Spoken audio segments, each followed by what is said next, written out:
Après une longue semaine sans course, bien difficile à vivre, nous sommes de retour sur le Brap Show pour l'épisode 7 consacré à l'épreuve de Southwick en AMA Motocross. Southwick qui était du coup, je crois, le 5e round du championnat. Ouais, c'est ça, on a fait un épisode review Supercross, un épisode preview motocross et ensuite on s'est calé, donc c'est ça, ouais, c'est 5e round. Avec au final, pas de surprise. Digan devant en 250, Lorenz devant en 450, même si cette fois, en deuxième manche, Sexton a seal the deal, comme ils disent en anglais. Pardonnez mon accent pourri.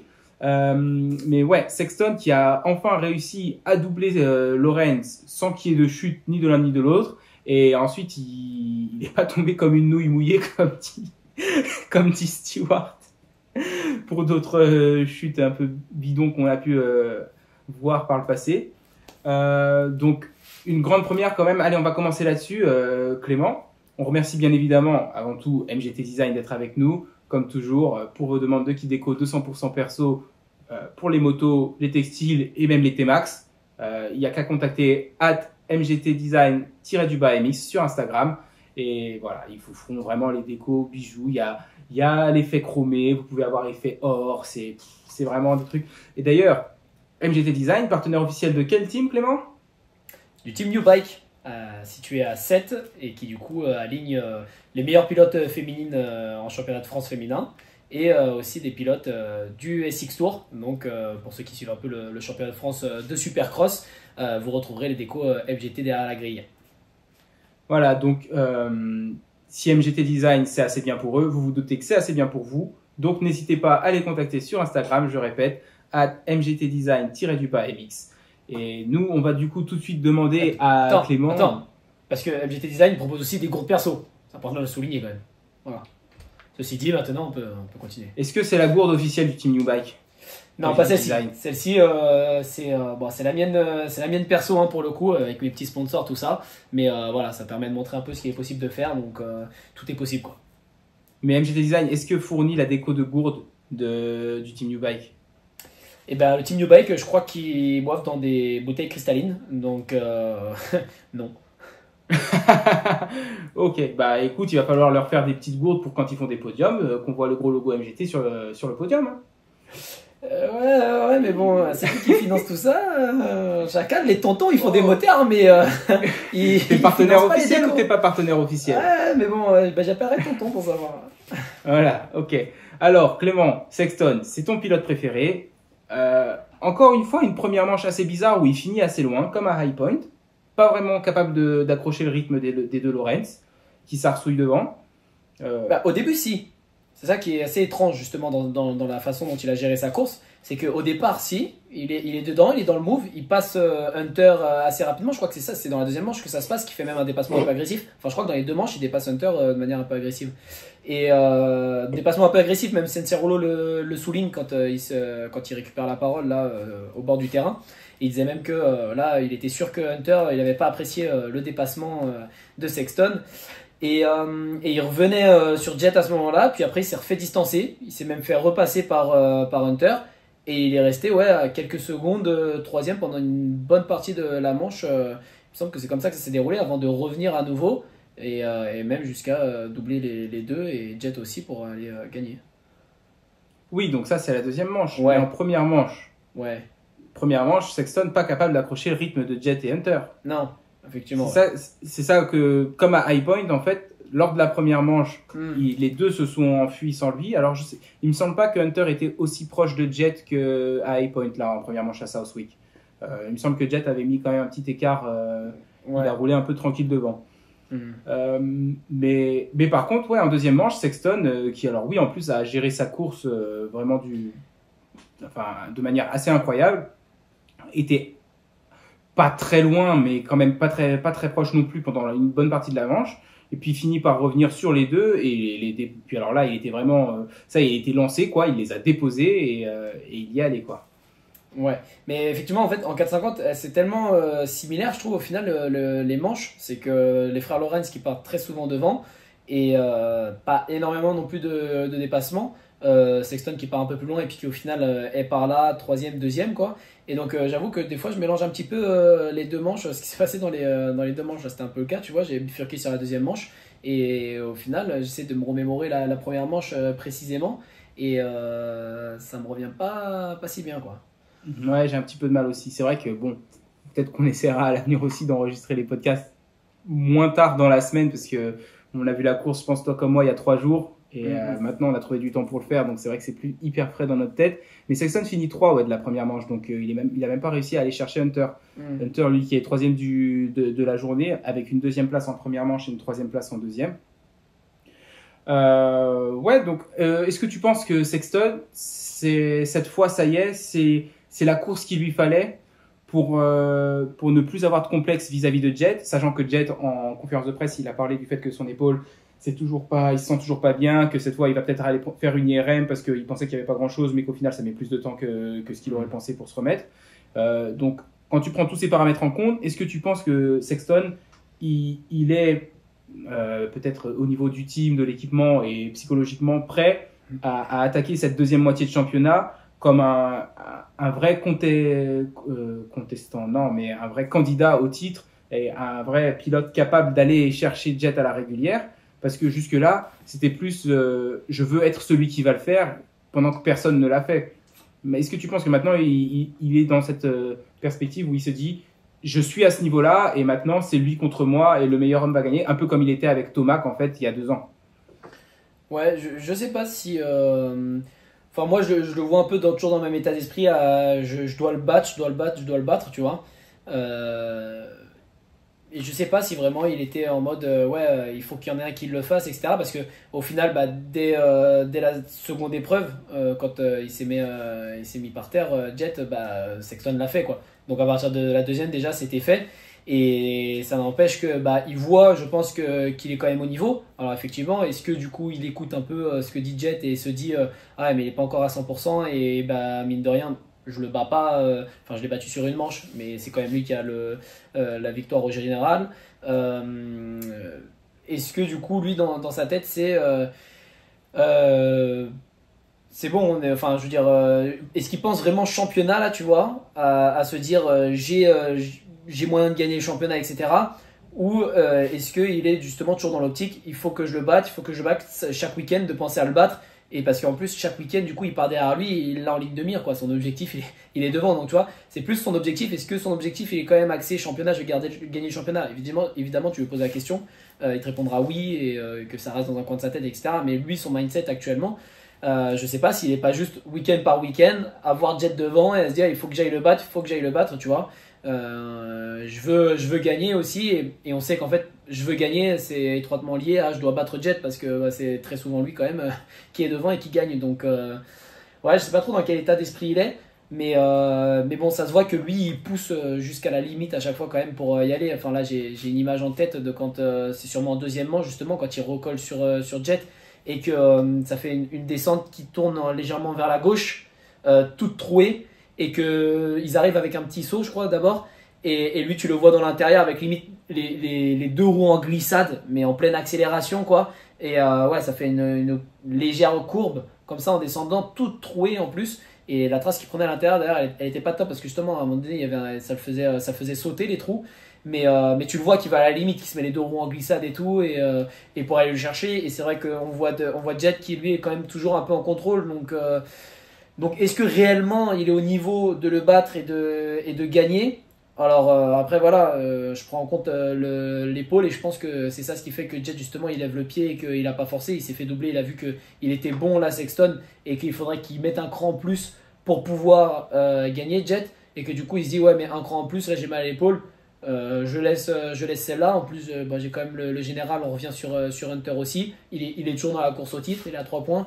Donc, il n'y a pas urgence. Et l'objectif, c'est plus justement bien se réparer l'épaule. Et s'il est à égalité à 3 épreuves de la fin, voilà, je pense qu'il sera en confiance sur le fait que il peut mettre sous pape et gagner, quoi.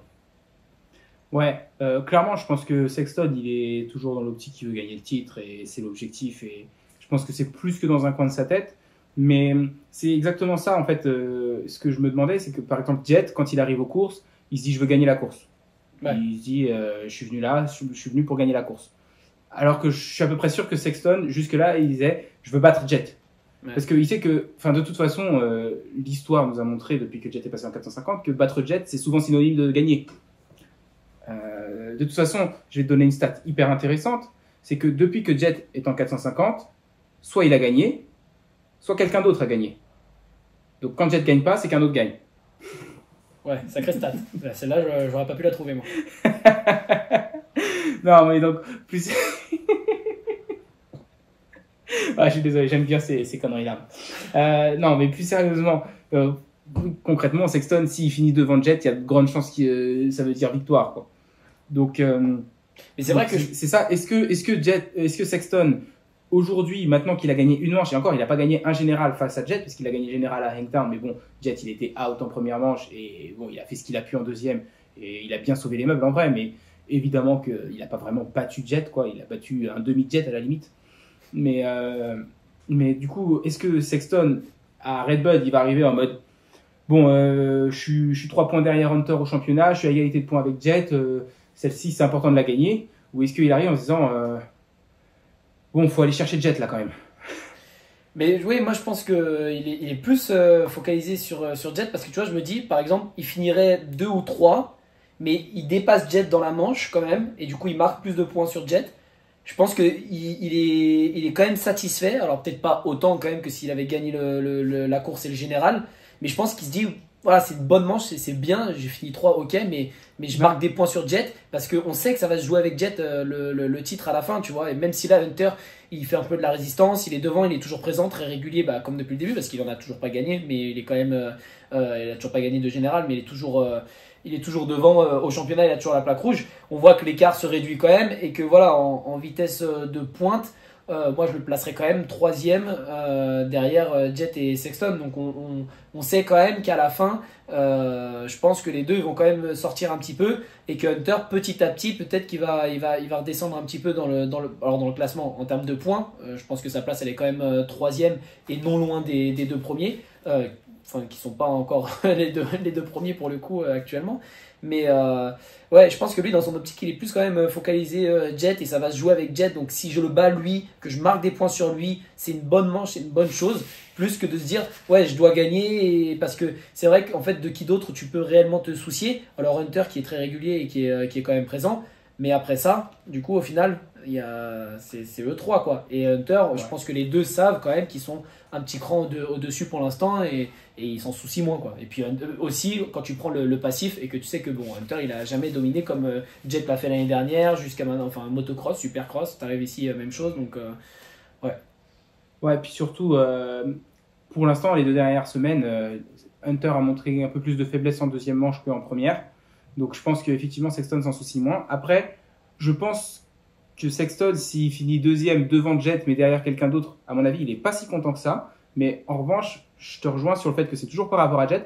Mais à mon avis, il n'est pas content parce qu'il se dit, Jet n'a pas gagné, j'aurais dû encore plus capitaliser et avoir les points de la victoire et mettre encore plus de points sur Jet, tu vois. Ouais, mais à mon avis, c'est toujours que oui, le vrai problème pour lui, c'est pas de finir derrière un autre mec et de pas gagner la course, mais c'est surtout de pas avoir maximisé son gain de points par rapport à Jet. Et je suis d'accord que mais c'est marrant parce que tu vois, pour Jet aussi, genre, le pilote qui peut le plus le déranger au championnat, sur le papier en tout cas, c'est Sexton. Et pourtant, je suis à peu près sûr que Jet, il n'est pas trop inquiet par Sexton. Jet est plus inquiet, je pense que Jet s'inquiète plus de lui-même, à la limite, de lui faire une erreur et de peut-être se refaire mal quelque part et qui va l'handicaper sur le long terme, plutôt que de juste un pilote qui va le battre directement, quoi. Et ouais, et d'autant plus que à chaque fois qu'on a vu Sexton passer Jet, je crois, enfin je sais pas combien de fois il l'a passé à la régulière depuis le début de saison. Moi j'en ai 3 en tête, des fois ouais, où Sexton le dépasse à la régulière. Et sur ces 3 fois-là, tu as 2 fois où Jet, tu lui donnes 2 virages et il l'avait déjà repassé.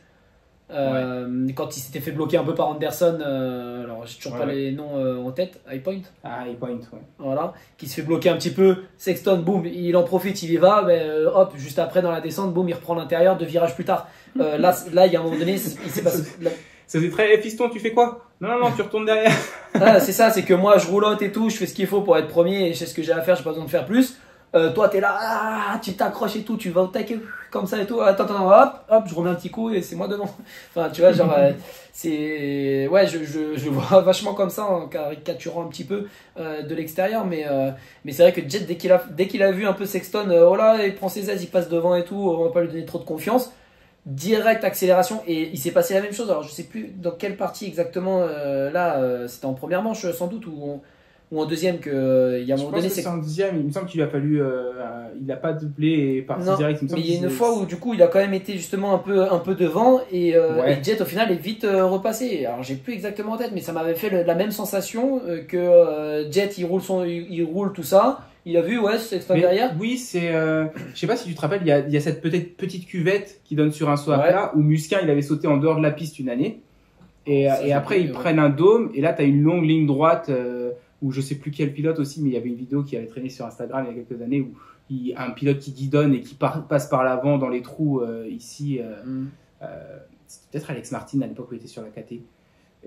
Bref, et donc dans cette zone-là trouée, c'est là en fait, genre, il me semble que Sexton tente de passer, mais je crois qu'il est à l'extérieur et Jet est à l'intérieur et contrôle l'intérieur et du coup le reprend direct au freinage. Mais c'est exactement dans cette partie-là et c'est là qu'il l'a doublé. Non, après il l'a doublé en repassant devant les mécanos, je crois. Enfin dans cette zone-là, c'est là qu'il l'a redoublé Sexton ensuite. Mais Ouais, il y a moyen. voilà, ben, c'est de cette zone-là aussi que je te parlais. Ils arrivent avec un petit saut d'abord, enfin ouais, Oui. relativement petit quoi. Et donc ça fait cette légère courbe à gauche, c'était de ça que je te Ouais. parlais, justement effectivement vachement troué, où dans l'intérieur il y avait un gros trou qui faisait faire un peu un saut. Oui. Et effectivement Jet est dans l'intérieur et là tu le vois qui pousse, j'ai cru qu'il allait sortir de l'ornière. Enfin ça faisait une ornière Mhm. justement, il est arrivé tellement vite, il est monté tellement haut. Moi je m'attendais à ce qu'il en sorte parce que tu vois qu'il a poussé justement pour arriver premier et qu'il a poussé plus que ce qui rentrait d'habitude dans ce virage là. Et donc voilà, oui effectivement voilà, je me suis dit la même chose, c'est il l'a vu là dans le coin de l'œil et tout bombardé, j'en remets, je ressaute dans les trous, je les capte, je sais pas quoi, je fais ce qu'il faut pour aller plus vite et j'arrive comme une balle dans le virage et c'est pas grave, je le prends quand même le virage.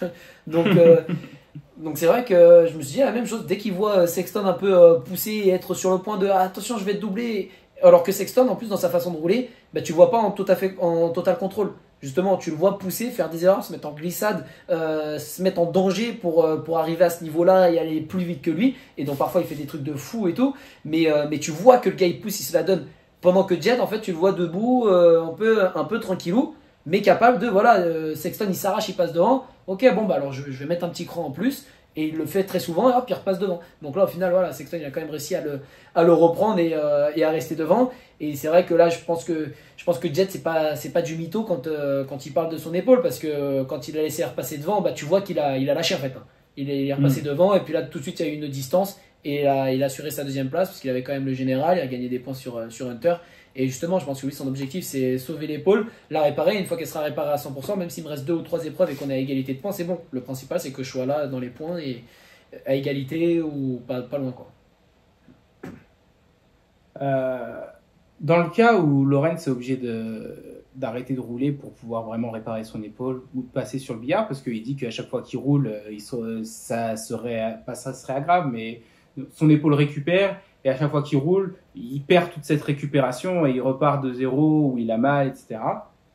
Est-ce que tu penses qu'il termine le championnat dans ces conditions-là, si ça peut pas s'améliorer sans arrêter de rouler ou sans passer... De toute façon, s'il y a opération, après il y aura forcément de la convalescence. Je pense pas que ce sera comme une clavicule où il peut mettre une plaque et rouler 2 semaines après. Donc, surtout que là, lui, c'est pas au niveau de l'os, hein. Là, c'est Ouais. au niveau des tendons, peut-être des nerfs, je sais pas, mais.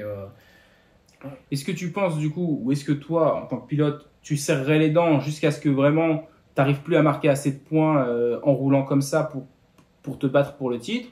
Ou est-ce que tu penses long terme, tu penses santé et tu te dis, bon, bah tant pis pour ce championnat-là, je répare mon épaule et à la limite, j'essaie d'être de retour pour le super motocross? Bon, je pense que déjà, j'écouterai quand même un peu l'avis des médecins. Putain, c'est les mots, ceux-là, il faudrait les mettre en avant, le proposer un peu partout. Faites toujours confiance à votre médecin, allez consulter si jamais vous avez le moindre gène. Ne reproduisez pas ça chez vous, voilà, toutes les petites phrases comme ça. Mais dans un premier temps, écoutez ce que me dit le médecin. C'est sûr que s'il me dit, là, si tu continues de tirer sur la corde, ça risque de rompre complètement, de faire bien mal et peut-être de jamais récupérer, parce qu'en plus, les épaules, pour le coup, c'est dur de bien récupérer des épaules. C'est une articulation où il y a énormément de mobilité dessus. T'as vraiment beaucoup de mouvements que tu puisses faire. C'est pas juste comme le coude par exemple où c'est très réduit au final la mobilité dessus. Là, l'épaule, tu as un champ je sais plus comment on dit ça, un angle de rotation, enfin voilà, qui est énorme. Et du coup, récupérer pour avoir toute cette amplitude à nouveau, il y en a des fois justement quand ils vont se fracturer au niveau de l'épaule ou qu'il leur arrive des problèmes au niveau de l'épaule, ils font de la kiné parce que quand tu soignes pas bien, tu te retrouves à pouvoir monter le bras jusqu'ici et pas plus haut. Et tout de suite, pour un sport comme la moto, c'est handicapant et comme beaucoup de sports aussi. Je pense que les bras, et pas que dans le sport d'ailleurs, je veux dire, tu veux prendre quelque chose en hauteur, si l'épaule, tu peux pas la monter plus haut que ça, c'est compliqué. Donc ouais, l'épaule, faut y faire attention, je pense. Mais après, ce qui est compliqué, c'est que voilà, même en roulant comme ça, il gagne parce que, à part celle que Sexton a gagné, là on est à 5 épreuves, donc la deuxième Sexton, les autres, qui les a gagnés? C'est Jet qui gagne toutes les autres épreuves. Ouais, il n'a pas gagné toutes les manches du coup, mais dès l'épreuve suivante à Thunder Valley, c'est lui qui a gagné, même si Hunter avait gagné une manche et récupéré la plaque rouge. Ouais, c'est Jet qui gagne le général. Ouais, voilà, donc tu te dis qu'après sa chute, il y en a trois qui gagnent encore, donc ce serait difficile. Enfin, si le médecin lui dit pas, ouah, arrête-toi tout de suite parce que sinon ça risque d'être grave, et voilà, même pour ton futur, pour toutes tes autres saisons, quand on est à ce stade-là, que t'es pas Thomas qui a ta dernière ou avant-dernière saison, ça se réfléchit et faut pas faire le con. Mais dans le sens où le seul truc c'est que tu risques de rouler voilà, avec des douleurs, mais qu'il n'y a pas de risque de lésion, voilà, de rupture complète, voilà, si c'est un ligament, un tendon, ou je sais pas trop où est le problème exactement. Voilà, si c'est juste une déchirure musculaire par exemple, voilà, c'est douloureux, ça se résorbe un peu puis ça se redéchire, donc au final c'est douloureux. Mais je pense pas qu'il y ait de problème de récupération après sur le long terme. C'est-à-dire qu'à la fin de la saison, il pourra récupérer à 100% sans avoir de séquelles à l'avenir. Donc ça dépend un peu, oui, de ce qu'il lui trouve s'il fait l'IRM et de ce qu'en pense son médecin. Puisque en plus, pour le coup, ils sont plutôt bien entourés. Ils ont des spécialistes assez calés. Donc je pense qu'ils seront de bons conseils. Ouais, c'est clair. C'est quand même, c'est sûr que la question va se poser parce que mine de rien, du coup, sur les 2 dernières épreuves, la tendance commence à s'inverser où l'épreuve juste après Hangtown, au final, Jet gagne, mais c'était une mauvaise course pour Sexton qui s'est craché en essayant de doubler Cooper dans la deuxième manche et qui s'était craché en essayant de remonter en première manche. Mais à High Point, bon, Sexton réussit enfin pour la première fois à doubler Lawrence à la régulière. Alors oui, Lawrence diminué physiquement, mais bon, c'est les cartes qui sont en jeu, quoi. Donc dans ces conditions-là, en tout cas, Sexton arrive à doubler Lawrence à la régulière, même si lui tombe ensuite tout seul et du coup ne gagne pas la manche. Cette fois, il arrive à doubler et à ne pas tomber. On va voir ce que ça donne à Redbud, mais c'est sûr que du coup, pour Jet, mine de rien, la tendance est à la régression un petit peu au fil des courses, là où Sexton, petit à petit, progresse en fait. Ouais. Donc, effectivement, ce sera quand même intéressant à suivre. On va parler un petit peu de notre Dylan national, j'ai vu juste le titre de l'interview au Press Day avec le Big. J'ai pas écouté, mais donc a priori, il a son nouveau moteur, ça y est. Et clairement, il y avait du mieux. Je sais pas si t'as regardé la petite colonne à gauche, mais premier tour de la première manche, il était 24e. Il remonte 7. Premièrement, j'ai vu. Ouais. Il remonte 7 devant, il finit devant Plessinger, il finit devant Barcia, Nicoletti, Webster, il finit devant Stewart, il est allé doubler Stewart.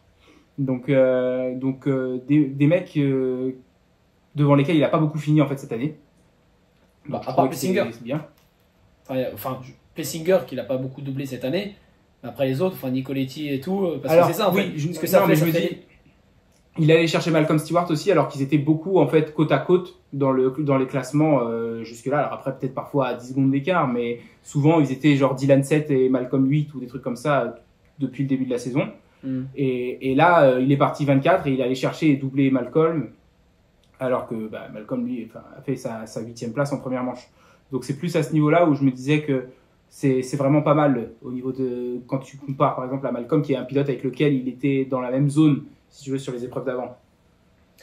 Malcolm il était quand même plus loin et lui je trouve qu'il progresse un petit peu et justement il se rapproche du top 10 et même en rentrant dedans, mais je crois que la première épreuve je sais même pas s'il finit dans le top 20 parce qu'il m'a semblé voir Malcolm et Craig justement les deux vachement loin en dehors des points pendant un moment. Alors le résultat final, je me prononcerai pas parce que je sais pas si au final il a fini par marquer des points ou s'il y a eu des chutes ou ce qui s'est passé en fait pour Malcolm, mais j'ai l'impression qu'il était un peu plus loin au début et que là petit à petit justement il fait son truc et il est vite venu dans le proche du top 10 et dans le top 10. Donc bon après il faudra Ouais, il me semble qu'il a fait quand même beaucoup de manches dans le top 10 depuis le début de l'année. mais moi tu vois, je rejoins plus ce que dit David justement sur Dylan dans le sens où et je crois que j'ai pas écouté le débrief de Southwick là de David et de Musquin, mais du coup il l'a dit déjà dans un podcast avant qui disait que qu'il parte bien ou qu'il parte pas bien, il finit 7.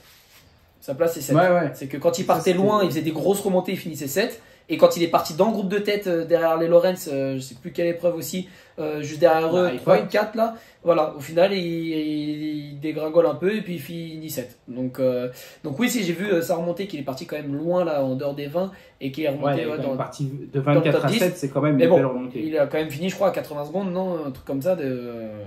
Ouais, peut-être. Après, je sais pas si tu as remarqué quand même, mais là, à Southwick, dans le sable, même si on sait, nous, Européens, c'est pas non plus l'Omel, mais bon, ça reste quand même sablonneux, les écarts étaient plus grands encore que ce qu'on peut voir habituellement. Mais il disait justement, lui, dans son interview, que c'était du sable, que justement, ces années en Europe, même si c'est un peu vieux, que ça lui donnait sûrement un avantage sur ce terrain-là, et que du coup, il était assez confiant, etc. Donc, bon, après, voilà, apparemment, mauvais départ. Moi, ça m'embête un peu. Nouveau moteur. Va falloir attendre le nouveau pneu pour sortir devant, du coup, mais. Non, ouais, c'est relou parce qu'effectivement, en plus, moi, quand j'entends ces interviews, bah, ça me redonne de l'espoir de le voir devant. Il a pas fait un podium, quoi. Quand il pense 5 épreuves, il a pas fait un podium, quoi. Il était très proche à la première et puis au final, il était loin sur toutes les autres, quoi. Donc, j'attends que ça, moi, de le voir se batailler devant et tout. Et puis, mais ouais, il y a toujours un truc, j'ai l'impression, sauf que l'année dernière, c'est pareil, il y avait toujours un truc. Il fallait partir dans le wagon de tête avec Jet, il fallait tout réunir pour pouvoir le battre, Jet. Aujourd'hui c'est un peu la même chose même si on a un jet diminué et il est encore plus loin que l'année dernière donc ouais c'est malheureux mais je trouve que cette fois tu vois autant à High Point je t'ai dit il y a du mieux il est bien parti et puis il finissait il a fait peut-être 6 et 7 ou 7 et 8 ou quelque chose comme ça mais je trouvais qu'il y avait un peu du mieux à High Point. J'ai trouvé que là 7 et 5e en deuxième manche. Il a fini devant Justin Cooper. Et Cooper, par contre, c'est pas un pilote qu'il a beaucoup battu cette année. Non. Donc lui, je trouve que voilà, là, ça montre une tendance qui progresse un petit peu. Ça me rassure un petit peu. Évidemment, on n'est pas du tout là où nous, on a envie que Dylan soit. Mais bon, de toute façon, c'est clair que Dylan, il n'a pas envie d'être à ce niveau-là non plus. Et voilà, il va y aller. Enfin, j'espère qu'il va y aller petit à petit. Et avec ce que je vois, j'ai pas trop de mal à y croire. Alors, je sais pas jusqu'où ça va monter, mais bon, j'arrive à croire que peut-être que ce sera encore un peu mieux, peut-être que ce sera un 6 et 5 ou un 7 et 4 ce week-end à Red Bud, tu vois, et que ça va continuer à aller dans le bon sens. Et peut-être que ce sera pas 80, mais 60 secondes derrière la tête, le pilote le gagnant. Donc bon, on va suivre ça évidemment, mais c'est vrai que j'étais content, c'est un grand mot, mais j'étais quand même rassuré de voir que Dylan, à Southwick, en tout cas, c'est pas pire que les autres encore. Ça aurait été vraiment alarmant. Tu te dis justement, il a un passé en Europe. Si on arrive à Southwick et qu'il fait encore pire que d'habitude, ce serait vraiment inquiétant. C'est pas du tout ce qui s'est passé. Et même ça a suivi la logique où c'était un petit peu mieux. Il a son nouveau moteur. Maintenant, on va voir ce que son nouveau moteur donne sur une piste plus classique comme Red Bud. Et voilà, ouais, j'espère que ça va le faire. T'as une déception pour la catégorie 450 ?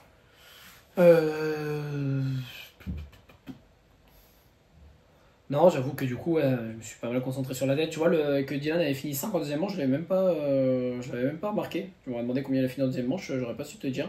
J'y avais pas fait attention, mais non, du coup, non, je crois pas. Bah, moi, du fait d'avoir regardé les résultats, je suis surpris de voir que Malcolm a fini 16e de la deuxième manche. Je sais pas ce qui s'est passé, mais sûrement qu'il a dû faire une petite chute ou quelque chose. C'est fou quand même, hein, mais Malcolm est beaucoup plus solide là en outdoor qu'en supercross où il s'est tollé à toutes les finales presque. Ouais. Là, il est, à part du coup cette 16e place, franchement, il a été vraiment très souvent dans le top 10 dans les manches. un peu tout le temps à la même place. Et peut-être qu'il a vu n'a pas fait depuis 10 ans, en tout cas à temps plein, peut-être qu'il a une approche un peu différente. Mais bon, c'était pas mal jusque-là. Pour la 6e place, c'est un peu dommage. Jason Anderson a fini 31e de la deuxième manche, après avoir fini 4e de la première. Donc là, pareil, je sais pas du tout ce qui s'est passé. Mais ouais, décevant pour eux deux, quoi. Mhm. Et t'as une surprise en 450 ou non plus? Non, c'en est plus une que Nicoletti sorte devant à chaque fois, quoi. Enfin, à un moment donné, c'est pareil. Non, là, c'est... Team privé, ça sort devant. Alors là, c'est peut-être pas le tonton, c'est peut-être le frère. Il est peut-être un peu plus proche, celui qui prépare le moteur, parce que c'est pas non plus. Enfin, Club MX, ils sont peut-être quand même c'est un peu plus avant. C'est le même team que le jeune rookie de la semaine dernière, d'il y a 2 semaines. Hein. Oui, en plus, mais par rapport à Ferrandis, par exemple, je pense que c'est quand même un team qui est un peu plus avancé dans le développement des motos, des moteurs et tout ça. Il a plus d'expérience en tout cas. C'est vrai et avec un peu plus de moyens aussi, j'imagine. Alors après, je spécule un peu, mais c'est vrai que quand tu alignes autant de pilotes, après, tu n'alignes pas non plus un Dylan Ferrandis, mais bon, quand même pas mal de pilotes et pas trop mauvais, hein, mais.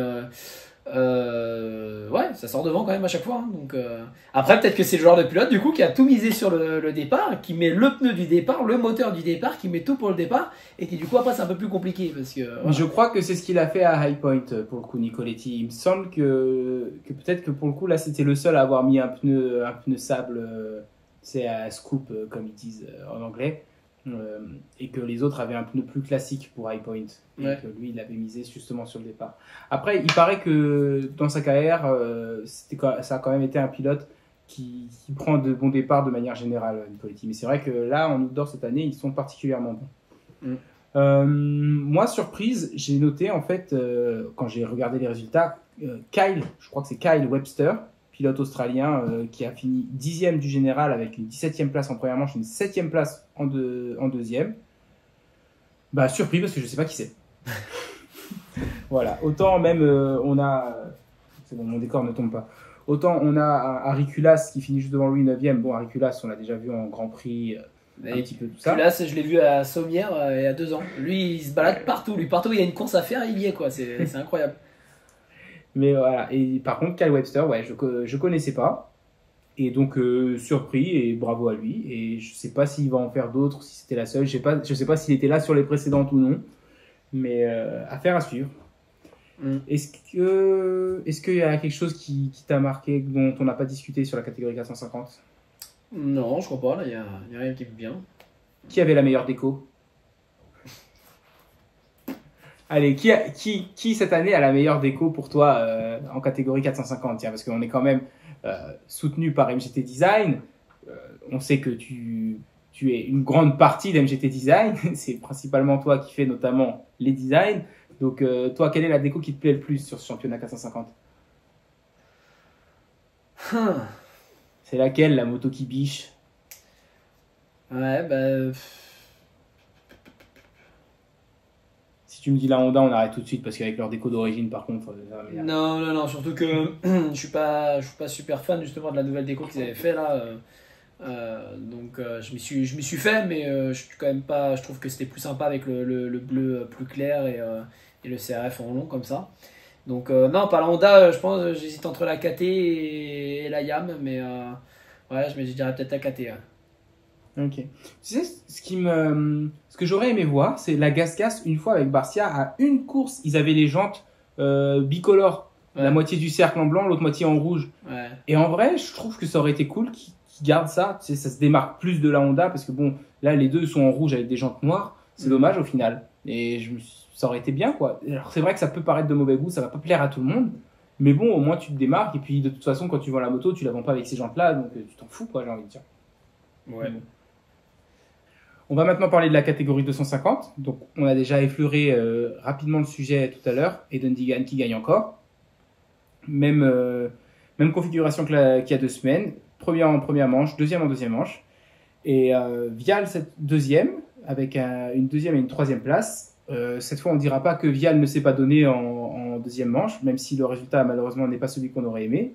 Et on va tout de suite, avant d'aller parler de l'attaque, de la bataille pour la victoire, parler quand même de Joe Shimoda, Alors, on va faire les choses un petit peu à l'envers, mais surprise 250, pour moi, c'est la première victoire de manche de Joe Shimoda, qui en plus finit 9e de la première manche. J'attendais pas du tout ça en deuxième manche. Non, Et c'est vrai. c'est tellement surprenant que j'ai regardé la course dimanche dernier. On est aujourd'hui mercredi quand on tourne ce podcast. J'ai regardé les résultats tout à l'heure, j'avais oublié que Joe Shimoda avait gagné la deuxième manche. Carrément. Ouais, c'est vrai que en fait, je me suis rendu compte qu'il était là que quand les commentateurs se sont alarmés de dire que Vial il était collé au cul quoi. Donc un peu surpris aussi et puis en plus ouais, dans le sable enfin je sais pas d'où il vient lui enfin à part du Japon mais je sais pas s'il y a des terrains de sable. Non mais je sais pas s'il y a des terrains de sable là-bas, enfin tu vois, je sais pas du tout parce que autant on parle des Européens à chaque fois voilà les Français qui ont peut-être un avantage dans le sable parce que ils ont fait des grands prix avant, qu'il y a l'Omel, etc. Lui, je sais pas s'il a un passif particulièrement, enfin je sais même pas ce qu'il a fait avant d'être aux États-Unis. Où est-ce qu'il roulait, les championnats qu'il faisait Bah en fait, a priori, il a eu un parcours assez similaire à celui de Jet. Je crois qu'il il est arrivé sur les catégories de jeunes en Europe à peu près en même temps que lui. Il y a des photos parfois qu'on peut voir de Jet et Joe sur des podiums, sur des épreuves de championnat d'Europe 85, je crois. Ouais, à mon avis, ça allait pas, ils sont même pas allés jusqu'à l'Europe 125. Je pense qu'ils étaient déjà aux États-Unis à ce moment-là. Et donc après, ouais, il est arrivé aux États-Unis. Et je sais pas s'il s'entraînait déjà avec Yannick Carvela en Europe ou si ça a commencé quand il est arrivé aux États-Unis avec Honda Geico. Mais oui, après, il a fait le programme amateur qui était à l'époque géré ensuite par Geico.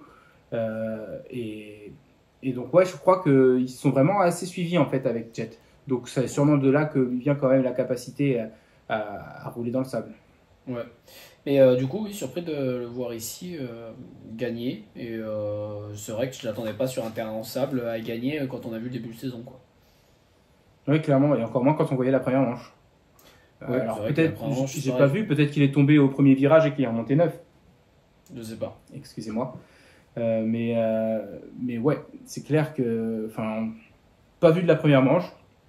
Et deuxième manche, à la fin, il est là et puis c'est lui qui va la gagner. Alors, ben, Hayden Digan, qui, je pense que j'en ai parlé sur le podcast il y a 2 semaines, je disais qu'une piste de sable, je voyais peut-être plus la finesse de Tom aider que le pilotage agressif de Digan. Bon, en première manche, il nous a vite montré que non, le physique et l'agressivité de Digan faisaient le travail. Après, c'est sûr que Tom, il paraît plus fin. Ça veut pas dire que Digan, il sait pas rouler. Enfin, c'est un mec qui, même s'il met des gros rupteurs, ça se voit qu'il sait quand même bien faire de la moto. Ouais. Mais ouais, clairement, Digan, il a mis la sauce. Enfin, dès que la grille est tombée, il a mis la sauce et jusqu'au drapeau à damier, comme à chaque fois qu'il roule. Et en première manche, il a fait mal à tout le monde. Je me souviens plus exactement, j'ai pas noté les écarts, mais je crois qu'il finit avec plus de 15 secondes d'avance en première manche. Ouais, je sais pas non plus, mais bon, c'est vrai qu'il a pas été inquiété. Et deuxième manche, est-ce que tu te rappelles la frayeur avec Sur la butte. Ah oh là là là là là là là là. Ah, c'était Ouais. beau. Hein. Là, j'ai cru qu'il se la mettait là. Je t'ai envoyé sur Snap et tu m'as dit que tu avais déjà vu de toute façon sur Insta des vidéos du Best Whip au X Games sur la Stark. Il aurait pu faire partie de la compétition avec celui-là. Ouais, bon, en soi, il était pas énorme, mais c'est vrai que de la face, c'est parti très vite de travers. Et puis il parce était que, complètement à côté de la moto surtout, ouais, quand il a décollé, genre, il était vraiment. mais Et puis la moto était genre, la roue avant et la roue arrière n'étaient pas dans l'axe de la trajectoire, mais la moto n'était pas à plat non plus. Quoi. non, C'était voilà, vraiment c'est ça, à l'équerre, lui à côté. Et, ouais. Ouais, au non, niveau de l'angle, c'était pas un angle de fou et tout, mais tu voyais que c'est parti super vite parce que ça a glissé à l'appel et qu'en plus il était proche de Kitchen aussi quand il a fait ça. Moi, quand j'ai vu d'autres plans, ouais, c'est pas le plan qu'on te montre de face, même de derrière, d'au-dessus, de côté, etc. Tu vois que sa roue avant elle est très proche de Kitchen et je pense que c'est pour ça que Kitchen, quand il a atterri et puis il se fait un peu propulser sur la droite dans un trou là. Je pense qu'il a voulu s'en écarter parce que je pense qu'en l'air il a dû voir, il a dû se dire oh, il est vachement près lui et ouais, mais n'empêche qu'il a réussi à super bien se désaxer de la moto quoi. Pour se remettre dans l'axe et atterrir droit, quoi, même pas un petit peu de travers. Donc, ouais, chapeau. bah, c'est clair que, en tout cas, pilote du dimanche matin comme moi, je prends le quart de cette glissade sur un saut, je finis par terre à l'atterrissage. Ouais. Bah, moi j'ai rien. atterri comme ça. Ouais. Non, vraiment, vraiment très chaud. Et du coup, il y a eu un restart sur la deuxième manche. Ouais, Mais donc, Et sa donc, frayeur, ça, c'était sur le deuxième départ. Ok, donc c'est sur le départ qui compte, entre guillemets. Ouais. Non, parce que le Euh, premier, il est parti derrière Vial. Vial est sorti devant. Parce que lui, il était légèrement dans son intérieur. Et là, j'étais content de ce que Vial avait fait. Au final, il a freiné un peu plus tôt. Et il a réussi à recouper dans le premier virage et à sortir devant après le premier virage, au premier départ. Au final, drapeau rouge. Et deuxième départ, même chose, un peu côte à côte. Sauf que cette fois-ci, Vial n'a pas coupé parce qu'il était légèrement devant, je crois. Donc là, il est allé vachement loin sur le premier virage, Vial. Et il a fini, ouais, il est parti derrière lui, du coup, au deuxième départ, le dernier départ de la journée. Ouais. Et donc, du coup, ouais, effectivement, il y a eu un premier départ avec un drapeau rouge pour une chute de Julien Baumer. T'as pas vu peut-être sur les réseaux des Et nouvelles j'ai vu de passer un son truc, état des nouvelles, et j'ai pas cliqué, j'ai pas eu le temps d'aller regarder, non. Ok, bah moi non Donc, plus, je sais j'ai pas, j'ai pas de nouvelles. je sais pas ce qu'il a. Il me semble qu'ils ont dit qu'il avait quand même fait coucou à la foule en repartant, mais donc a priori il était conscient. Mais ouais, je sais pas du tout quel est son état de santé. Pour en revenir du coup à la manche, bon, cette fois on dira pas que Tom il s'est pas donné, encore une fois. Mais encore une fois, il s'est donné et bon, alors est-ce qu'on préfère voir un Tom qui se donne et qui malheureusement tombe en essayant ou est-ce qu'on aurait préféré voir un Tom assuré?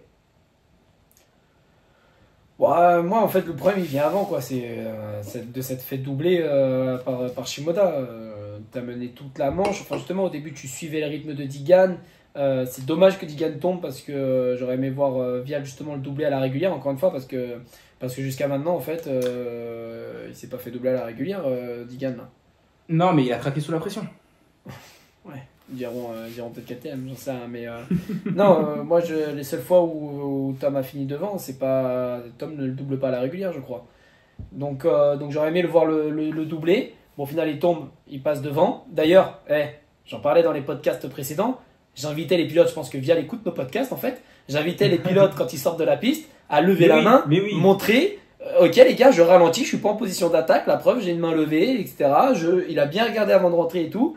Et ben voilà, très bien, il a pas été sanctionné. Je crois pas, il n'y a pas eu Oh non, je pense pas. Bah là, attends. L'autre, il se croûte devant lui. Il stole, c'est peut-être un gros mot, mais il se croûte devant lui. Il est obligé de sortir, enfin obligé.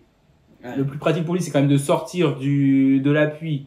Et derrière l'appui, ça descend quand même un petit peu bas par rapport à là où t'es quand t'es sur la piste. Ah ouais, Il il fait un contourne, détour. il remonte. Bon, il lève pas la main de l'accélérateur, mais en même temps, il est en montée, donc bon, on lui pardonnera. Il lève la main bien haut quand même. C'est pas moi, je sais pas si tu te rappelles, à Bouy, où il y a une photo où j'ai la main comme ça, mais quand tu prends en vidéo, c'est Ouais. super rapide. Donc là, il lève bien la main une bonne seconde, puis il retourne sur la piste. Non, non, là, si vous le pénalisez, moi, je fais signer une pétition.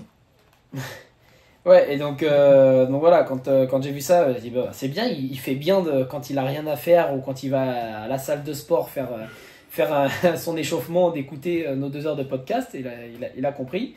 Non, donc ça c'était bien. Et ouais, après au final, donc les retardataires sûrement qui ont dû le gêner un peu, je sais pas, mais se faire remonter comme ça et puis au final se faire doubler, ça le mettait dans la sauce à deux tours de la fin, je crois. Donc déjà le problème il est là, faut revenir un peu plus loin. Après oui, heureusement il s'est fait doubler, il a pas lâché, il voulait aller le reprendre. Et du coup il y a cette petite erreur qui ouais, il n'y a pas grand chose à analyser de toute façon, hein. Il glisse, il glisse chef. C'est tout ce qu'on voit et c'est dommage parce qu'en plus voilà, là qu'il était en bonne position pour récupérer un petit peu de points, il en repère encore, il finit 3. Ouais, ça devient compliqué au point pour Vial. Pour Vial comme pour tous les autres, hein, de toute façon. Ouais. Digan il a 44 points d'avance, je crois, si mes calculs sont bons. Non, 42 points d'avance sur Hymus et 43 points d'avance sur Vial. Bon, c'est presque une épreuve entière maintenant. Donc, c'est clair qu'il a un bon matelas. Ouais, je pense que, enfin, il a même, en fait, le seul truc qui peut peut-être jouer en la faveur de Vial et des autres prétendants au titre, autre que Digan, c'est que Digan n'a pas tellement l'air décidé à contrôler non plus le championnat, à assurer. Il a l'air de quand même vouloir gagner toutes les manches. Donc peut-être qu'après Red Bud, une fois qu'il aura peut-être 50 points d'avance, qu'il aura gagné, parce que Red Bull c'est toujours le week-end de la fête nationale aux États-Unis. On sait qu'il aime bien jouer quand même Captain America, Digan. Donc Donc bon, peut-être qu'il va encore s'arracher, donner 200% là-bas, et une fois après Red Bull, il va peut-être prendre les courses plus comme elles viennent et la jouer à pas prendre de risques. Mais pour l'instant, vu sa mentalité, le seul truc qui pourrait se passer en fait pour Amos ou Vial, c'est que il y va à fond et puis il fait une erreur bête qui lui coûte cher, quoi. Mais sinon, enfin, même si tu comptes juste sur une casse mécanique, admettons, il marque 0 points et Amos, qui est le plus proche au championnat, me marque les 25, bah, Digan, il reste encore 22 points d'avance, quoi. Donc, non, 42 moins 25. Mes maths sont vraiment pas là aujourd'hui. Mais vous nous direz 42, il lui restera 42 moins 25. 7, 27 Non, ça peut pas être plus que 25, parce que 25 c'est la moitié de 50. Non, 17 peut-être. 17. Pas 27. 17, plus 5, 22, plus 20. 17 plus 5, 22. Et 22 Oui. plus 20 pour les 25. Donc 42. C'est 42 points. Ah, ok. Je comprenais pas le calcul. Bah, pour revenir de 17, tu remets les 25 points de la victoire, quoi. Ouais. Tu l'aurais perdu. Okay. Donc, du coup, 42, même oui, si 42, t'as dit. Même si Digan cassait le moteur et que le deuxième pilote au championnat marquait les 25 points dans la première manche à Red Bull, Digan il part en deuxième manche, il a toujours 17 points d'avance, ce qui reste une avance confortable. Et donc, ouais, enfin franchement, sans blessure de Digan, à ce stade, je le vois pas perdre le championnat. Non, effectivement, c'est juste peut-être un scrap de trop à se mettre en travers et s'en prendre une bonne qui pourrait l'arrêter, mais sinon, les autres, ils ont pas trop ce qu'il faut là. Il est bien parti dans n'importe quelle texture au final de terrain, c'est pas une qui lui convient plus. Oh. Pas une qui lui convient plus qu'une autre, donc ouais, je vois pas non plus. Enfin, il sort bien, et puis même quand il sort pas bien, qu'il est derrière, il revient dans la roue de Masterpool il y a 2 semaines. Donc, ouais, non, là, il est au-dessus, et l'idée, ça va juste être d'essayer de le doubler, quoi, au moins, d'aller lui chercher quelques courses, mais c'est vrai que pour le championnat, ça me paraît compliqué. Ouais, c'est bon. La bonne nouvelle, c'est qu'il est quand même cool à regarder rouler, donc ça reste pas forcément ennuyeux. Mais ouais, niveau championnat, au final, je pense que j'y aurais pas cru avant la première épreuve, mais c'est plus serré en 450 et ça risque de rester plus serré jusqu'à la fin, étant donné qu'on a un jet qui n'est pas à 100% et un Sexton qui ne ménage pas ses efforts. J'ai noté quand même la 6e place de Joey Savacci sur la Triumph, avec une 5e place en première manche et une 6e place en deuxième manche. Il a enfin pris des départs corrects, dit-il. A priori, par contre, Southwick, ça a toujours été la pire piste pour lui. Il y a toujours quelque chose, mais c'est enfin du positif pour Savacci. Kitchen, 4e, 7e pour 7e au général. Je sais même pas si à ce stade c'est toujours décevant ou si c'est juste. Ah si, parce que là il était parti devant encore et voulait accrocher le rythme de Digan en deuxième manche. Hein. Il était dans sa roue au début, après il s'est fait doubler par Vial. Au début il était là, mais ça n'a pas duré longtemps. Et il finit combien tu dis de la deuxième manche 7e. 7, c'est. Ouais. Je sais pas s'il a chuté ou pas. Masterpool 6-8, bon lui au niveau des départs on l'a pas trop vu. Ouais. Mais en première manche il est parti loin je crois, et il est pas en fait peut-être même les 2 manches. Je sais plus encore une fois si je confonds pas les deux, mais je crois qu'il est parti un peu loin lui. Bah attends, non quand il gagne il est tombé justement, je crois qu'ils se sont bataillés un petit peu les deux pendant un moment. Il me semble que Masterpool il est reparti juste derrière Digan en deuxième manche, quand Digan est tombé. C'est possible. Donc il était pas si mal parti que ça, et Digan, je sais pas, il est fini combien Masterpool tu dis 8 en deuxième manche. Après, Masterpool, il disait qu'il était en train de faire sa condition physique au fur et à mesure des courses. J'ai quand même l'impression que Southwick, les mecs étaient plus attaqués physiquement à la fin que pour les autres manches. C'est sûr que le sable, moi ça m'épuise juste de savoir que je vais rouler dans le sable. Et d'ailleurs j'y vais pas, donc au final je suis en forme. Mais c'est rien que là, quand on en parle, on se dit c'est Southwick et tout. Je sais pas, j'ai mal pour eux les gars. Et quand je vois les Européens, genre Ferrandis, limite ils sont contents du coup que ce soit du sable, parce que au final oui ils ont passé des heures dedans. Et puis en fait il faut que j'apprenne aussi, il faut que j'arrive à me dire qu'il y a des gens qui aiment le sable, qui aiment rouler dans le sable quoi. Toi tu aimes pas rouler dans le sable du coup? Non. Ah non, et puis Non. j'y roule. En fait, c'est parce que j'y roule jamais, c'est un peu un cercle vicieux. J'y roule jamais, donc j'aime pas rouler dedans parce que le peu de fois que j'y vais, enfin, j'ai roulé une fois à MXland quand c'est devenu du vrai sable, une fois à MXland. Et à part MXland, Ribécourt, et encore, Ribécourt, je trouve que c'est pas du sable de plage non plus, hein, c'est pas le Touquet. Ouais, Euh, c'est bien sablonneux, Ribécourt. Après, c'est vrai que surtout dans les virages, on a une base assez dure quand même. Ah ouais, non, quand c'est bien mouillé, parce que moi, la fois où j'y étais allé, Ribécourt, c'était bien mouillé, justement, c'était tous retrouvés là-bas parce que les autres terrains ils étaient fermés, eux ils étaient ouverts. C'était bien mouillé, donc bien défoncé comme du sable, hein, troué de partout. Mais par contre, c'était pas du sable de plage, quoi. C'était ouais, pas du sable de plage. Donc, une fois à MXland, et je crois que c'est mes deux seules expériences dans les terrains sable. Et à Mixland, ouais, j'avais pas kiffé mon roulage. Et effectivement, quand tu roules dans le sable, enfin, et puis c'est quand même connu que pour faire la condition physique, faut aller rouler dans le sable, quoi. Enfin, quand tu es capable de tenir 25 minutes dans le sable, aller rouler sur la terre, ensuite ça va. Et t'as jamais roulé à Mini-Rouy? Mais si, je confondais justement Aminieroué et Rébécourt là. En fait, je pensais à Aminieroué quand je disais que la fois où j'y étais allé, c'était bien mouillé, on s'est tous retrouvés là-bas, c'était Aminieroué. Et du Ok. coup, ouais, sinon il y a Ribécourt. Et encore, Ribécourt, je trouve que c'est pareil. Enfin, tu vois, t'as des appels qui sont durs, quoi. Enfin, les appels sont durs, c'est pas plein d'ornières. Enfin, ça dépend. Bon, Ouais, ça dépend lesquels. Ça c'est dépend vrai que la dernière fois qu'on a roulé. C'est vrai Mais, que Ribécourt, il y a des zones où la base est un petit peu dure, il y a ouais, d'autres zones où t'es vraiment dans le sable. Et mais, à Mini-Rouy, je trouve que c'est un peu pareil. C'est vrai que c'est un sable un peu plus ferme, je trouve, à Mini-Rouy. ouais, Mais mais la première fois que je suis allé à Mini-Rouy, je me suis dit, ça me fait penser à Southwick parce que c'est sablonneux, c'est dans les bois. Mais en même temps, en dessous, tu sens que voilà, c'est pas un sable sans fond comme tu dis sur la plage ou quoi. Et ouais. ça me faisait penser un peu au même sable. Après, c'était Et quand même différent, je sais pas. ouais, et bah non, ouais, c'est vrai que même Ribécourt, bah du coup, j'y ai roulé deux fois. Une première fois en 125 il y a quelques années, et la fois on y était allé, je crois, sur la période de décembre ensemble. C'est vrai que non, je kiffais quand même pas trop, quoi, le sable là. Puis j'ai pas ce flow, enfin voilà, j'ai aucune technique, je pense, dans le sable aussi. Donc c'est ce que je disais, c'est un peu le cercle vicieux qui fait que bah, je prends pas plaisir parce que dans les sauts, je rebondis boing, boing, comme ça, tu vois. Donc j'essaie d'en cabrer quelques-uns, mais au final, ça me fait mal au bras parce que je cabre en tirant sur le guidon. Donc je pense qu'il y a ça qui joue sur le fait que je me fais pas super plaisir. Après, peut-être qu'un petit entraînement, un petit hiver dans le sable, après j'y prendrai plaisir. Hein. C'est pareil avec les grosses ornières. Quand on a appris à rouler à Soisy-Bouilly où c'était que du béton pendant des années, de quand j'ai commencé sur une Piwi jusqu'à mes 15-16 ans. Bon, enfin, on remarque même plus que ça.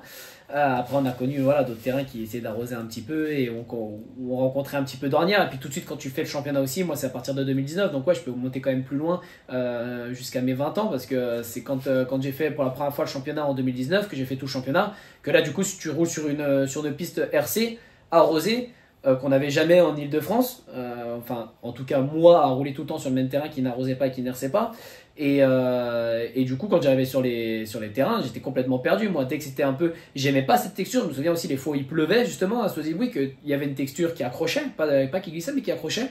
Ben moi, avec la 125, je trouvais que ça me mangeait des chevaux, que j'avançais pas, j'y arrivais pas. Des fois, un peu sur des œufs quand l'ornière elle n'était pas encore faite. Et je me rappelle de ouais, quand même, les essais libres.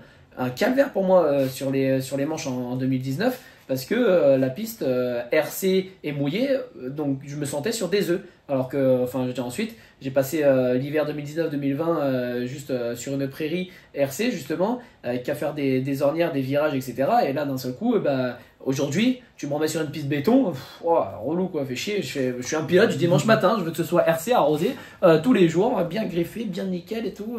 Avec une seule ornière dans le virage, pas troué s'il vous plaît, moi c'est là que je me régale. J'ai pas à me poser la question quelle ornière Ah je ouais, parce prends. que Faut pas que ça m'accroche le pied intérieur. non et mais tout. c'est ça, Non. parce qu'à un moment donné, je suis pilote du dimanche matin, je veux que ce soit RC avec une bonne trace bien fluide.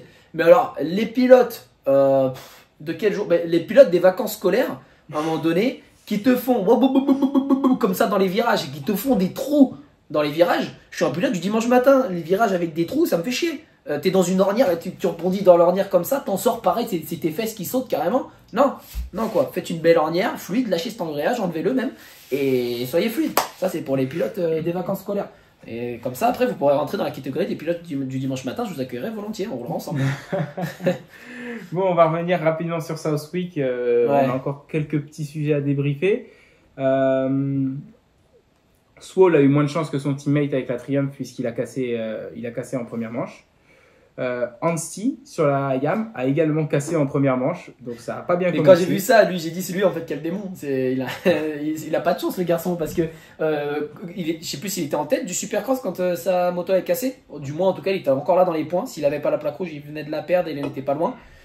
Il avait la plaque rouge encore, je crois, à Birmingham quand sa moto casse. Ah voilà, sa moto est lâche. Après... Et là je revois la même scène sauf qu'au lieu d'une rouge, une bleue. Enfin bleu noir un peu. Mais la même du coup je fais ah ouais purée. Ouais, c'est vrai que j'avais oublié qu'il avait cassé déjà une moto en Supercross. Et 9ème de la deuxième manche en repartant du coup dernière place sur la grille en première. Du fait de son résultat de la première, ouais, dernière place sur la grille pour la deuxième manche. Donc j'imagine forcément un mauvais départ. 9ème, bon bah pas incroyable, mais avec des conditions, enfin une situation compliquée de départ pour lui. On va voir ce que ça donne à Red Bull. Mais ouais, c'est vrai que c'est ma petite déception du coup. C'est vrai que je l'attendais quand même plus aux avant-postes parce que déjà en Supercross du coup je trouve qu'il est bien monté, il a bien progressé quoi pour rouler justement aux avant-postes en Supercross 250 et en motocross bah voilà on l'a vu gagner les nations, on l'a vu faire de belles choses vraiment en motocross. J'ai l'impression que lui c'est un peu c'est des pics de forme qu'il a en motocross justement sur certaines épreuves, certains événements peut-être. Et donc j'en attendais un peu plus de lui. Alors après peut-être que justement il est peut-être parti de dernier, donc de dernier à 9 ça fait une belle remontée. Mais je m'attendais ouais, à le voir titiller un peu devant, à rouler devant quoi. Et puis c'est pareil, voilà, c'est des vrai années que de Grand Prix quand même le garçon. À part l'année dernière, sa carrière est quand même plus marquée par des coups d'éclat. Ouais. Il n'y a jamais eu vraiment de constance au top d'un championnat, aux avant-postes quoi.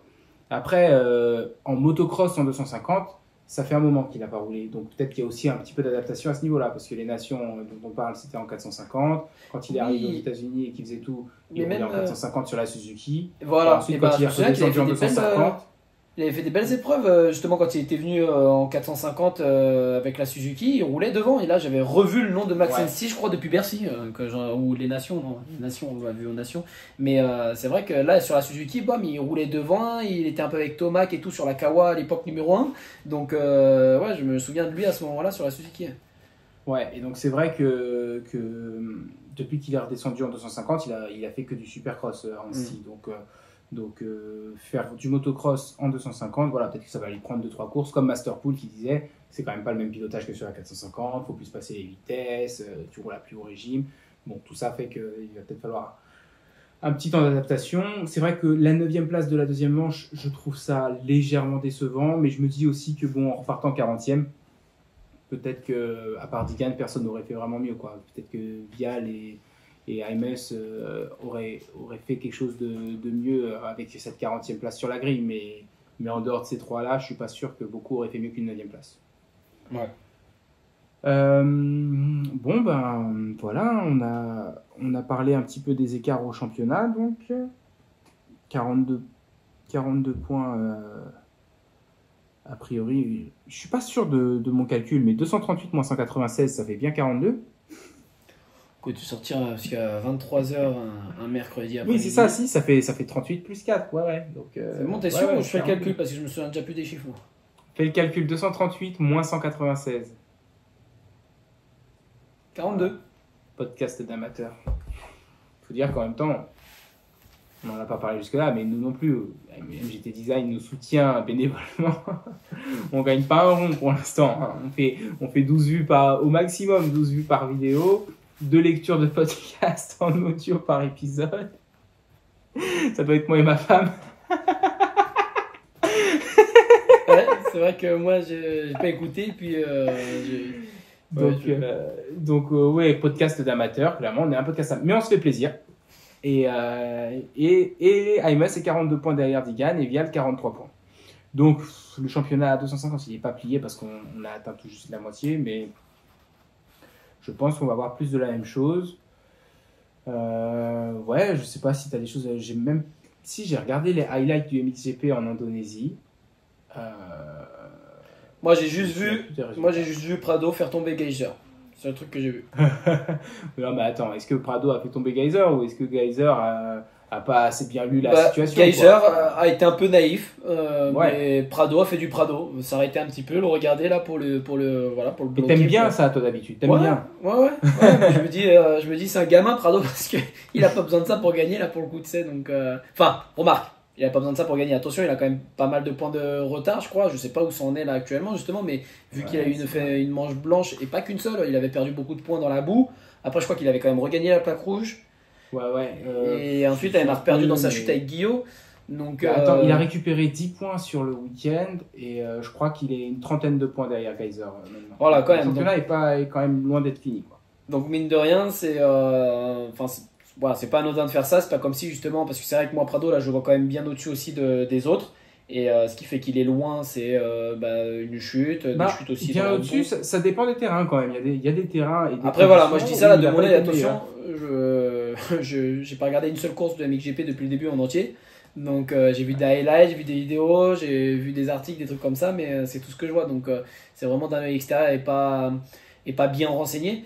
Mais c'est le sentiment que j'ai un petit peu, ouais, que des résultats à chaque fois. Enfin, Prado gagne beaucoup de manches qualif, tout ça. Et de ce que je vois aussi de l'extérieur comme ça, avec juste des titres d'articles ou des petits résumés, c'est que Erling se remonte un peu en puissance. C'est qu'il a gagné sa première manche qualif justement là-bas en Indonésie, je crois. Non, ouais, c'est possible. Ouais. Il me semble. Et qui finit deuxième du général derrière Prado. Ouais. Et il gagne la première manche aussi Et il en gagne une. du week-end. Mais il fait une petite chute tout seul dans la deuxième, je crois, et il doit finir 3 de la deuxième. Ouais. Et Prado a peut-être fait 2-1. Ouais. Je pense qu'il a fait 2-1, Prado. Donc ouais, mais malheureusement, Erlings, par contre, il a encore pas mal de points derrière Geyser. Après, c'est vrai qu'il n'est pas trop loin derrière Prado. Ouais.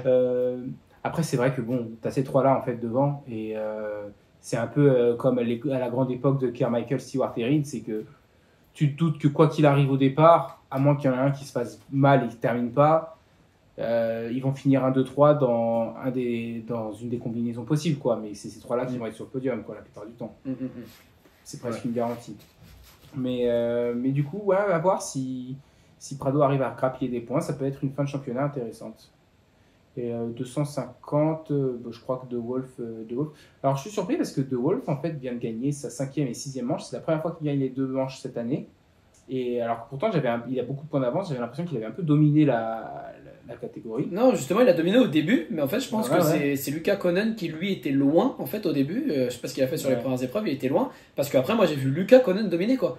Les résultats que je voyais à chaque fois, que ce soit les manches. Lucas Konen, après Sacha Konen en a gagné 2. Aussi, et Lucas, je crois, a fini juste derrière, justement. J'ai vu justement aussi des stories de Musquin qui les félicitait les deux, et voilà, ça disait un peu justement 1 et 2, c'est trop bien, machin. Hein. Donc non, moi j'ai beaucoup vu Lucas Konen dominer, et j'étais étonné justement qu'il soit si loin au championnat, donc je sais pas ce qui s'est passé au début pour lui. C'est que moi je l'ai vu de l'autre œil, où je voyais Lucas tout le temps, à chaque fois des résultats, je vois, c'est lui, et je me suis dit, ouais, il commence vraiment à être chaud là en 250. Il gagne beaucoup et je pense voilà il va en gagner un de titre s'il continue sur cette lancée. Il est bien parti là, et j'étais étonné de le voir si loin du coup. Et là je sais pas ce qu'il en est, s'il a encore beaucoup d'avance ou pas de Wolf, mais ouais, j'ai vu qu'il avait renversé un peu la tendance de Wolf et qu'il il a une avance assez confortable encore de Wolf au championnat. Et alors Adamo, le champion au titre là, il fait quoi lui? Il fait des pizzas ou quoi? Non mais si tu veux, moi, depuis mon petit fauteuil, c'est facile à dire et je devrais sûrement me taire, mais Adamo, il a gagné le titre, tu peux pas lui reprocher. Il était là, il a roulé, il a fini devant tous les autres qui sont restés debout. Mais t'as Benistan qui était meilleur, qui se blesse, t'as Geerts qui était meilleur, qui se blesse 3 fois dans l'année, De Wolf qui était meilleur, qui se blesse l'année dernière. Enfin, Adamo, c'était vraiment le dernier homme debout au final l'année dernière. Et franchement, au début d'année, sa place était 5. Et je pense que si tous les autres y restaient debout, sa place c'était 5, tu vois, peut-être 4. Et au final, cette année, Adamo, il est à sa place. À la limite, bon, il y a Geerts qui est monté et qui ne roule pas de toute façon en 450. Mais ouais, sauf que voilà, t'as les deux Konen qui eux continuent leur progression et tout. Et Adamo, c'est. Ouais, j'étais surpris par contre, surprise de ce début de championnat, c'est Sacha pour le coup, parce que lui, je trouve qu'il était quand même plus en retrait. Un peu plus de mal là depuis sa montée en souvent par terre, encore aussi. Plus souvent que Lucas. En plus, et du coup, moi j'ai vu qu'il avait gagné. J'étais surpris, c'était une belle surprise et c'est pas mal. Ouais. Mais donc, ouais, Adamo, champion en titre, mais enfin, tu vois, je pense qu'il était champion en titre, mais qu'il n'a jamais été favori pour le titre 2024 en fait. Il ne devait pas y avoir grand monde qui le voyait favori. Et bon, bah, lui, sûrement qu'il y allait avec l'intention et l'ambition de défendre son titre et d'en gagner un.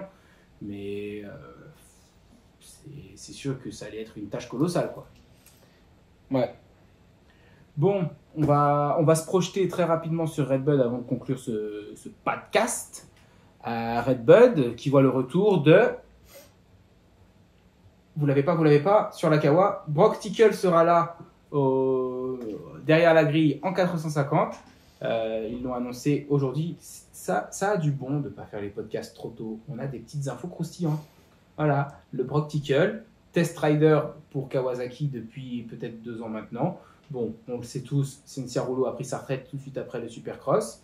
Kawasaki n'avait qu'un seul pilote usine derrière la grille.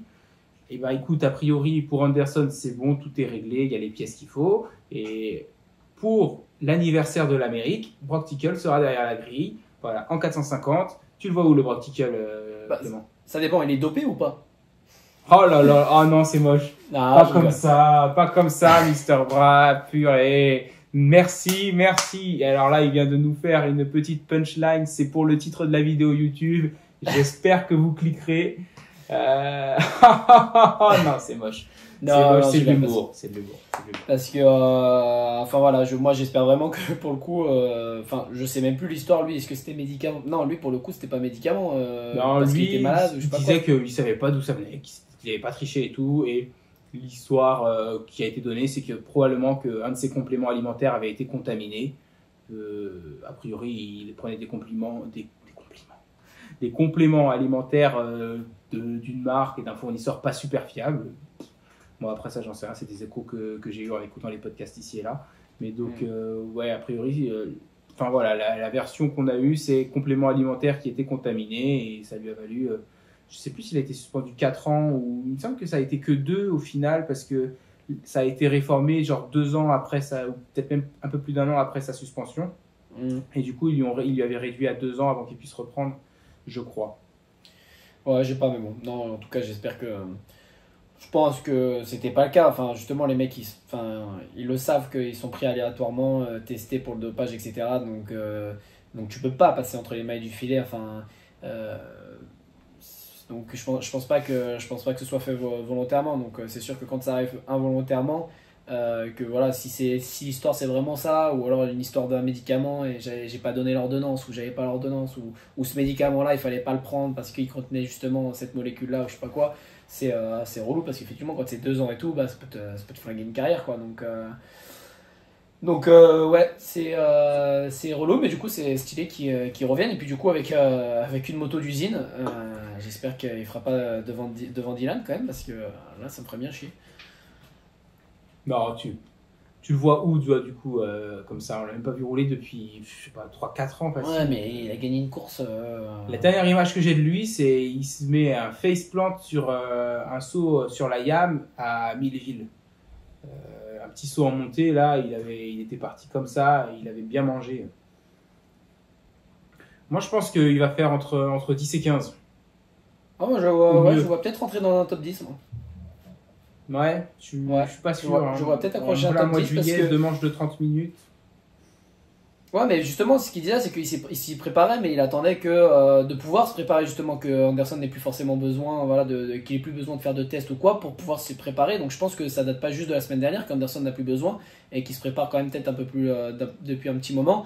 Et je pense que peut-être même malgré ces heures de test, peut-être que lui à côté prenait quand même la moto pour faire des manches ouais, mais et faire autre chose que des 3 tours, mettre 3 clics, 3 tours, 2 clics, etc. Même s'il se préparait depuis, allez, disons même 5 semaines. 5 semaines qu'il fait des manches et tout.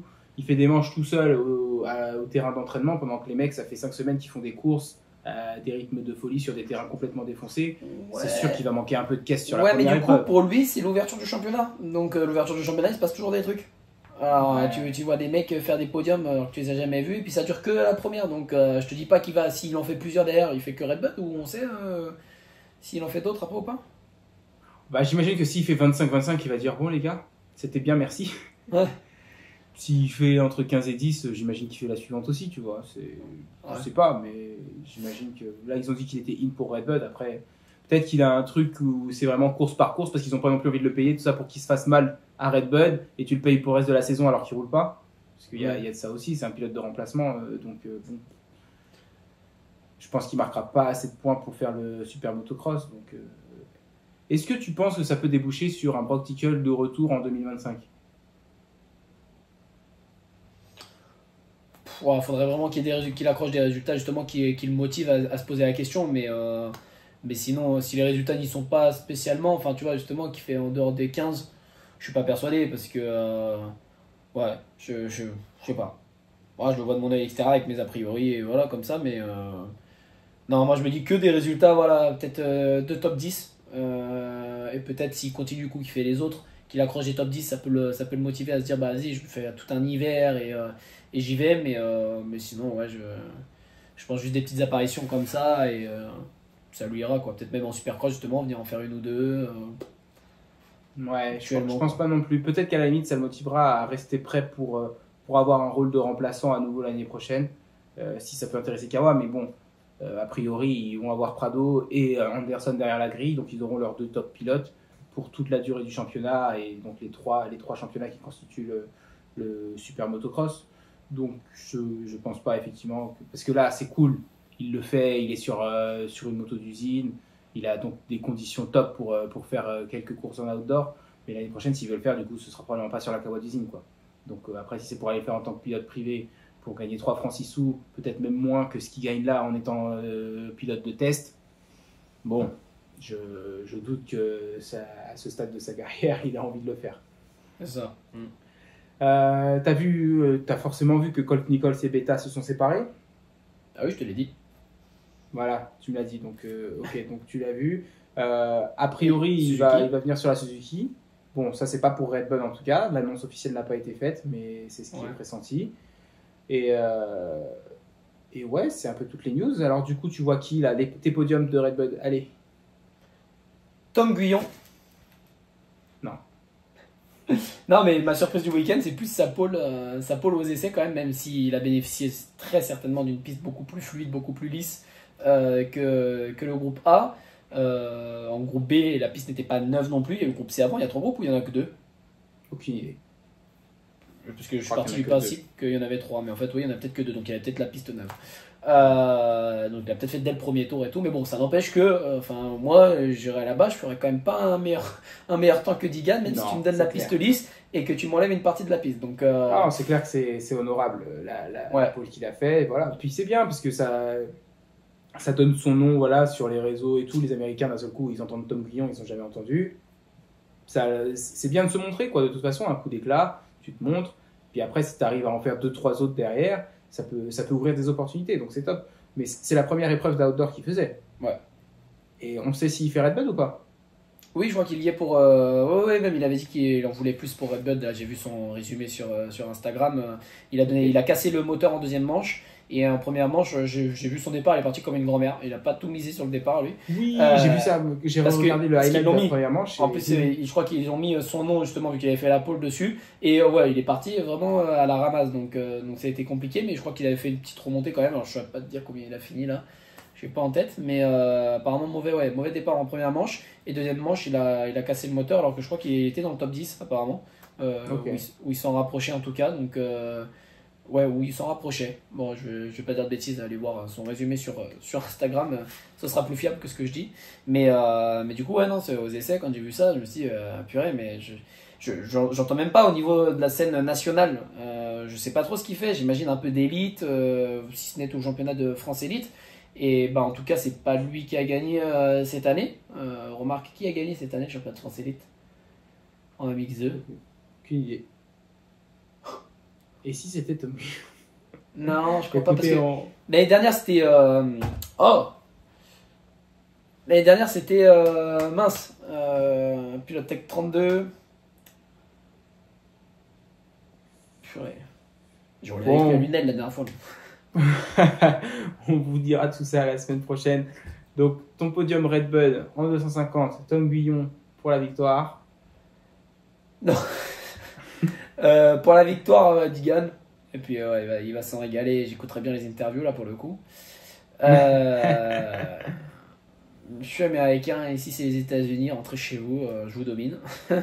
J'aurais bien une petite interview comme ça. Et deuxième,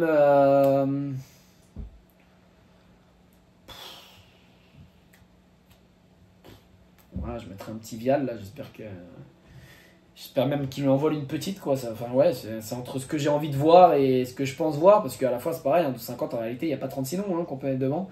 Et voilà, remarque à Immas aussi, j'hésitais justement avec Shimoda, peut-être le remettre devant là, sur un podium ou Immas. Ouais, Inonda en troisième position. Une Honda, peu importe Ouais, laquelle. c'est une Honda, je sais pas qui est. En 250, moi je vais dire Digan, Masterpool et Aymas. Ah, Masterpool, je le revois bien faire un petit all shot et lever la main, Ouais, comme sur la le Star. fait qu'il avait mené a priori et fait un all shot, il menait des tours à Redbud. J'ai entendu ça il n'y a pas longtemps. Je me dis peut-être que c'est le moment de rebondir après sa victoire à High Point, sa contre-performance de Southwick. Je compte sur lui pour être sur le podium final à Redbud. Ouais. Et oui, du coup, malheureusement, j'ai pas de Vial sur le podium. C'est pas que je pense qu'il en est pas capable, mais bon, après, on sait tous qu'il peut arriver des trucs et tout, et voilà. C'est pas sur lui que je mise ce week-end. Ça veut pas dire que je veux pas le voir devant. Attention, hein. Petit français comme vous, Cocorico. Si Vial il fait 1-1, je suis heureux devant ma télé. 450. Ouais, Sexton.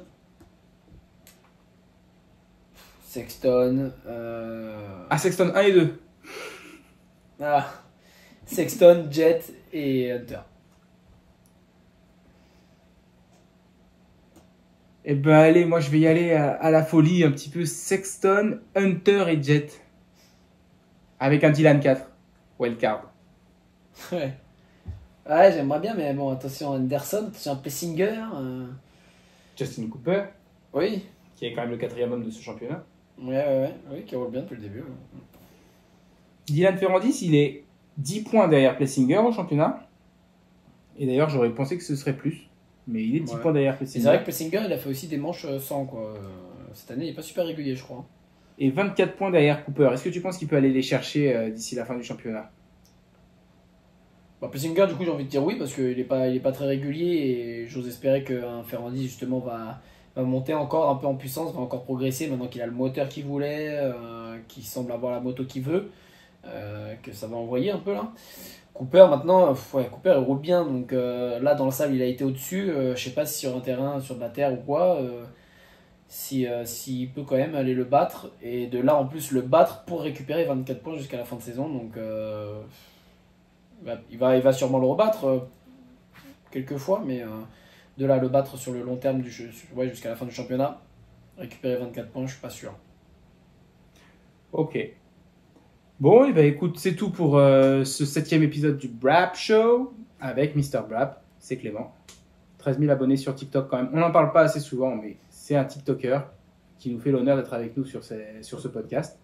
On remercie évidemment MGT Design. Vous l'aurez compris, je vous fais du bourrage de crâne, mais quand vous verrez sur les stories Insta ma nouvelle déco sur la YAM, vous comprendrez mieux. En attendant, on vous dit à la semaine prochaine après l'épreuve de Redbud. Profitez bien de la fête nationale aux États-Unis. Nous, ça arrivera un petit peu plus tard. Et on se dit à la semaine prochaine sur le Brap Show. Let's go. Allez, salut!